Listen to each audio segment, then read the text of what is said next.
Welcome Superman fans to your speeding bulletin for the week February 22nd to February 28, 2013. A week which saw an appearance by Russell Crowe on The Tonight Show with Jay Leno, interviews with the new writers taking over the Superboy and Supergirl titles, and Superman taking on Sinestro in the Injustice Battle Arena. Let's jump right in and take a look. In movie news, Russell Crowe appeared on The Tonight Show with Jay Leno on Monday night, and he spoke about playing Jor-El in Man of Steel, how his son reacted to the news, and they took a look at his action figure coming out for the movie. And you have your own action figure. Take a look. We don't have. Oh dear me! Look at that. Okay, very cool. Well, this is not your first action figure, right? Didn't you have them for? That's ridiculous. Well, that's no, it's great.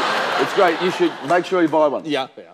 Arts Centre College of Design published an article about educating young people to become tomorrow's new generation of filmmakers, and in the article they talked with teen actor Jack Foley, who will appear in Man of Steel as Pete Ross. There's a bit of a spoiler about the character of Pete Ross in the article, leading fans to speculate on whether the school bus crash scene seen in the trailer has anything to do with the development in the relationship between Clark Kent and Pete Ross. Props and items used as set dressing during the upcoming Man of Steel movie are being sold at auction via the iCollector.com website. Items on offer include props from Lois Lane's apartment, such as a tank top actually worn by Amy Adams, a photo frame with a picture of a young Amy Adams, and a crystal desk ornament. Also on offer is a grey shirt worn by Henry Cavill. The auction ends on March 2nd. The Toronto International Film Festival will be hosting a comic book heroes retrospective, screening a series of films including Superman the movie on Saturday, March 9th, and Superman 2 on Sunday, March 10th, both starting at 1 PM. For tickets and further details, visit the Toronto International Film Festival website. Meanwhile, in Australia, as part of the Liquid Cinema event taking place through March and April, the Parramatta Heritage and Visitor Information Centre will show a free screening of Superman the movie on Saturday, April 13th. The Supervillains and Heroes screening on Saturday, April 13th will kick off at 5:30 with a screening of Despicable Me, followed by Superman the movie. Kids and adults are encouraged to come dressed up as their favourite superhero or villain. Visit discoverparramatta.com for further details. In TV news, Superman homepage writer Isaac Frisby has updated our Young Justice animated series episode guide with a summary of the most recent Season 2 episode, The Hunt. Isaac has also written his review of this episode, giving it a 4 out of 5, saying, "What I loved about this was the season arc is moving forward." Cartoon Network and DC Entertainment have released the episode description, 16 images and 1 preview clip for Intervention, the upcoming new episode of the Young Justice animated series. In this episode, the team embarks on a desperate endeavour to free Blue Beetle. Intervention airs on Saturday, March 2nd at 10:30 AM on Cartoon Network. Since the announcement about the upcoming Batman-Superman comic book, writer Greg Pak has participated in a few interviews about the series. He spoke with Newsarama.com and told ComicsAlliance.com, "Our first story arc is telling the story of the first time these guys meet, which we are placing around Morrison's Action Comics #1. It's a story you haven't seen before. You think you might have seen the first meeting, but all will be revealed very soon." Newsarama.com caught up with writer Michael Allen Nelson, who will be taking over the writing duties of the monthly Supergirl comic book with issue number 20.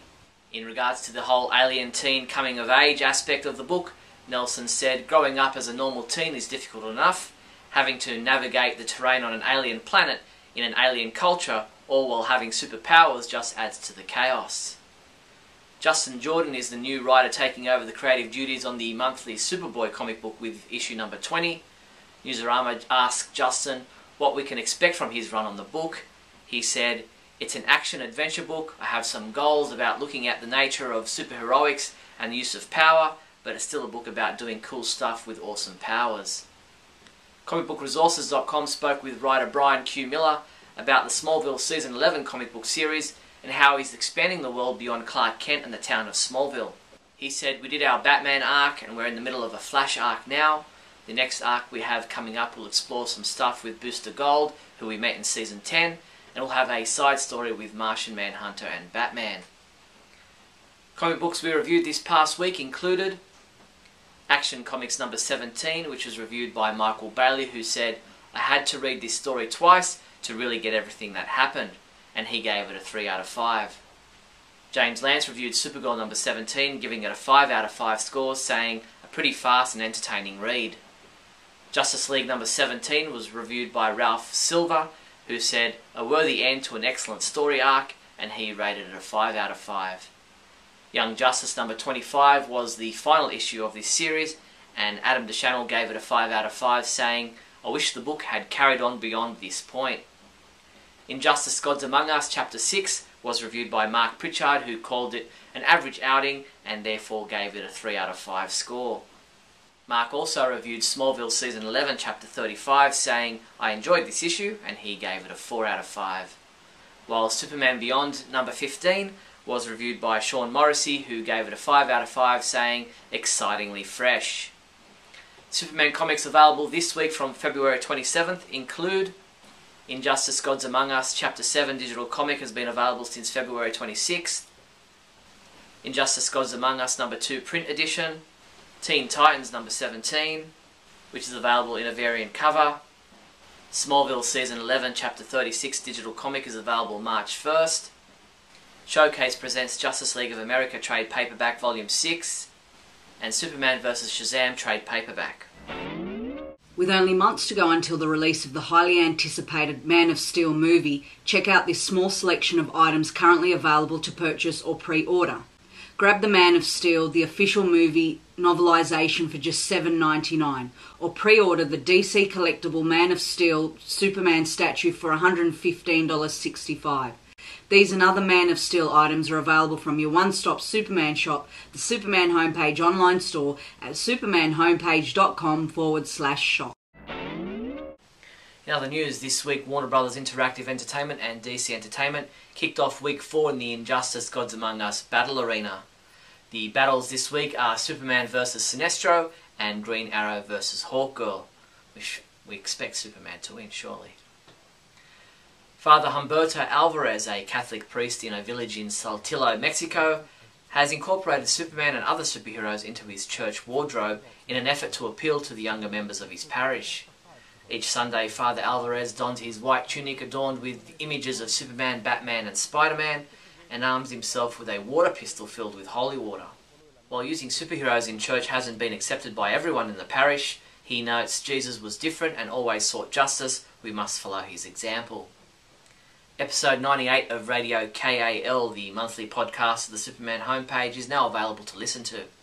In this month's show, Scotty and I discuss Man of Steel toys at Toy Fair, Man of Steel running time, Total Film Magazine, the Superman Unbound release date, Superman Brainiac attacks on Blu-ray, latest Young Justice episodes, Injustice Gods Among Us, all the latest Superman family comic books, Adventures of Superman and Orson Scott Card, the new Batman Superman comic, and much, much more.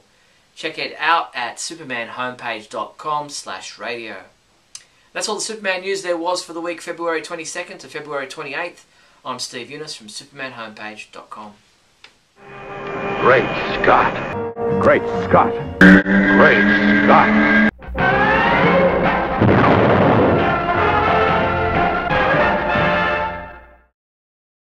Hello, everyone, and welcome to another fabulous episode of Great Scott. I'm Scotty V, and thank you for watching. Today, I have a bit of a bone to pick with two upcoming video games. One, Injustice Gods Among Us. The reason I choose this one to be one that I have a bone to pick with is because of its story. And the story, I guess, technically comes from the digital comic books that are recently released and are still releasing, and after a few weeks then release in a collected edition on print. So maybe it's the comics that I'm trying to pick a bone with. Maybe it's DC. Maybe I don't know who it is. I've heard many fans talk about boycotts for various reasons, whether it's because of a hate-filled writer, whether it's because of a change to a uniform, whether it's because they think Superman's attitude is different than it's always been, or whether it's because they believe that DC has relegated Superman to third or fourth tier, and that every hero and their mother can take Superman on, and that Batman often does on a weekly basis and wins, and that, of course, Batman's the #1 guy, or maybe Green Lantern second, and who knows when Superman comes in. And one of the newest ones that I've been hearing from fans is that they already aren't enjoying, some already aren't enjoying the New 52, and now the newest Superman kind of centric story that DC is putting out is this Injustice story, which is, I guess, a prequel to the video game that will be coming out very shortly here, where we find out why Superman ends up a tyrant-type dictator who is willing to do crazy things in order to keep order. And we've so far found out in the story that Superman in this parallel Earth was heavily involved with Lois Lane, which is something people have been missing in the New 52. He was able to conceive a child with her. She was able to conceive a child through him. I don't know. Which is something that we have heard at various times is impossible for Kryptonians and humans, but then in Superman Returns we found out that at least in that version of the story it was possible. In the comic books, I believe that Hamilton and Star Labs figured out that it was not that human and Kryptonian DNA was not compatible and could not conceive together. In Lois and Clark, we found that out, and now, of course, in this particular version, we find out that it was possible, and Superman's elated to find out that he did, in fact, get Lois Lane pregnant, and now he's happy. He tells Batman they're going to have a child, and then the Joker screws everything up by setting things up to where he believes Lois is Doomsday, and all kinds of terrible things happen after that. Now, I don't want to give everything away, but we have found out that the basic premise of this story is that Superman is a tireless dictator, that he accidentally did horrible things to his unborn child and his wife, and that presumably by the cover art and by many of the art images we've seen for the game, Batman is going to be the one to have to take him down and finally end his reign of terror. The reason I have a bone to pick with this entire premise is, well, it's twofold. One, is this really a Superman story anybody needs or wants to read? And two, what is it with the continuously making Batman show everybody up angle, and particularly Superman, over and over and over again? Hasn't this already been done? And do we really need to see such graphic reasons coming out of Superman? I understand that it's an alternate universe, and I've never really been one to get really upset over alternate universes and such of that nature. So I wouldn't boycott or anything, just because of a story. Boycott the entire line, boycott Superman books from now on, that kind of thing. But I do question what the purpose behind it is, and I understand that the purpose behind this one seems to be so that the video game people who are interested in the game will spend more money on these books, and that everybody all around makes more money. I'm just really not sure.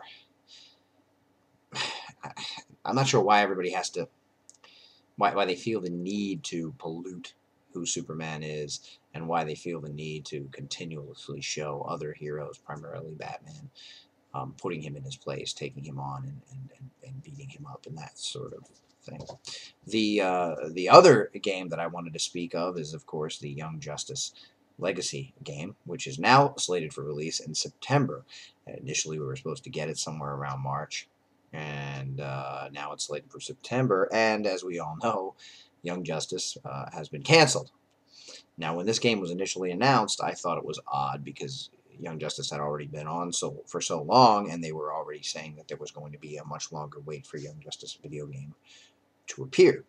I've had this problem with other series as well. When Smallville was on, it took until the 5th season or something for the official Smallville magazine to launch issue #1. And it just seems like, most series don't last 10 years. Smallville happened to because it was on the CW, but when you wait till the 5th season or 4th season or even 3rd season to release the issue 1 of a magazine, aren't your ratings gonna start to slide soon, or aren't they already going down, or aren't you already less popular and already not as much on the minds of people? Shouldn't you try to launch issue 1 maybe the beginning of the second season or at the end of the first when you know the show's popular? And so the same kind of thing here is going on with this video game. Young Justice has already been canceled. I assume before the summer we're going to see the final episodes of that, and therefore at that point the show will be off the air, and then 6 months later they're going to come out with a video game that ties into the show. Now, this is, of course, is not the fault of the video game makers. They were excited about making a Young Justice video game, and from what I've seen, it looks like it could be kind of cool, and at least it will allow we fans that want to live more in that area of the DC universe to have more adventures with those characters. And for those who like video games, I can't think of really any better way. Once the show's off the air and once the comic book's canceled, which it's already been and the last issue has already come out. But it just seems weird to me that all of these things that were coming together, it seems to point to, Happy Meal toys, action figure lines, vehicles that, all for sale, a video game in the works, and a comic book, and yet somehow the show gets canceled. I've already expressed my disdain for this. I already have expressed my confusion and my confoundedness over it. I don't understand any of it. And now knowing that the game is still coming out, it's still underway, and it's going to come out toward the end of the year when the series, by that point, will have already been off the air for 6 to 8 months. Just it boggles my mind even further. And if you can't see it, my mind is like completely boggled. Right? This is how I look when I'm boggled. That's basically me when I'll do it again. Yeah, that's me. I'm boggled. I don't get it. But anyway, I guess, I may try one or both of these games. I do love Young Justice, and, fighting games have never been my thing, although the DC Mortal Kombat one was pretty interesting for a while. It gets tiring after a little bit. I did play through the entire story part of the game, but then, I've always thought it was silly that Catwoman could take on Superman, or the Joker can take on the Green Lantern, or Wonder Woman can fight with Harley Quinn. It just seems, and in Mortal Kombat, I think they kind of gave it a premise, like everybody was made stronger by this interdimensional rift or something, and maybe they'll do that in this game as well. And of course, one of the recent polls that took place through the game, I think it was the game's website that's having this poll as to who will beat who. The Joker, of course, beat up Lex Luthor, and Lex is in his battle armor with weaponry and rockets and can't be harmed by anyone, and yet the Joker's giving him uppercuts and punching him in the gut, and bullets are going through his battle armor and such. It's a silly kind of a premise in the first place, to have certain characters fight other certain characters. And of course, this whole comic book build-up with the prequel and the whole thing that was bothering me about it is all to sell video games and to sell a game that's already going to sell. The comic books actually are probably selling more due to the fact that video games are so popular and so many people were already excited about the video game. And the Young Justice thing, again, just very, very confounding. But if you or people you know are excited and interested in buying these games, who am I to stop you? And I'm not saying boycott by any means. I think one or both of these games could be very fun for myself or others or people that are fans of the specific genre of the type of game that both of these are going to be, or of the characters that they're in the games. I just feel that it's an odd way that both of them have kind of come to life. But anyway, that's my thoughts. Thanks for watching, everybody, and remember, always look up in the sky.